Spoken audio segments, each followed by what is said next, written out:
ধারাবাহিক বৃষ্টিপাতের ফলে বিগত কয়েকদিন থেকে বরাক নদীর জল ক্রমেই বাড়ছে। এতে শিলচর, মধুরবন, বরাক নদীর পার্শ্ববর্তী এলাকার ঘরবাড়ি, রাস্তাঘাট নদীগর্ভে তলিয়ে যাচ্ছে। ফলে আতঙ্কিত এলাকার স্থানীয় লোকরা। বৃহস্পতিবার শিলচর মধুরবন এলাকার আব্দুল রহমান মজুমদারের ঘর সহ বেশ কয়েকটি ঘর বরাক নদীর গর্ভে তলিয়ে যাওয়ার পরিস্থিতি সৃষ্টি হয়েছে। ফলে আতঙ্কিত হয়ে আছেন পরিবারের লোকেরা। সংবাদ মাধ্যমের সাথে কথা বলতে আব্দুল রহমান মজুমদার সহ অন্যান্যরা জানান, তাদের ঘর বরাক নদীর গর্ভে তলিয়ে যাওয়ার পরিস্থিতি সৃষ্টি হওয়ায় তাদের রাতের ঘুম উড়ে গেছে। রাতে না ঘুমিয়ে পাহারা দিতে হয় তাদের। যে কোনো মুহূর্তে তাদের পুরো বাড়ি বরাক নদীর গর্ভে তলিয়ে যেতে পারে।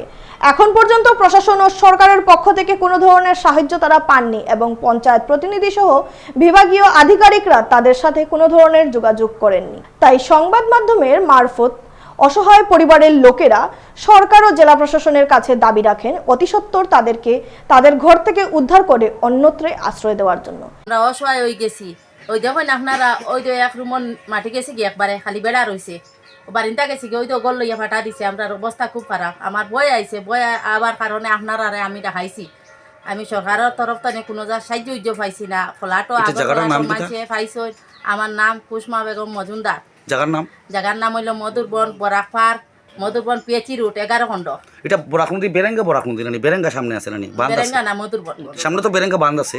বেরেঙ্গা বহুত আগে বেতকান্দি বাঁধ আছে, বেতকান্দি বাঁধ আছে আগে।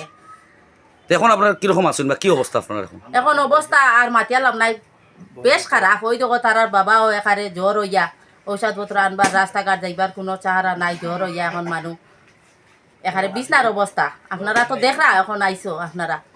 এখন বর্তমানে আমরা কাঠোর চাউল পাই, কাঠোর চাউল খাইয়া আর বাকি খাইতাম খান্তনে। বাচ্চার আর ফলাটো সময় রুজি নাই, কিছু নাই। ছেলে একটা যুগালি কাজ করে, একটা ছেলের উপরে আমরা 7 জন 8 জন পরিবারের মানুষ, আমরা কিলা চলবার মতন উপায় নাই।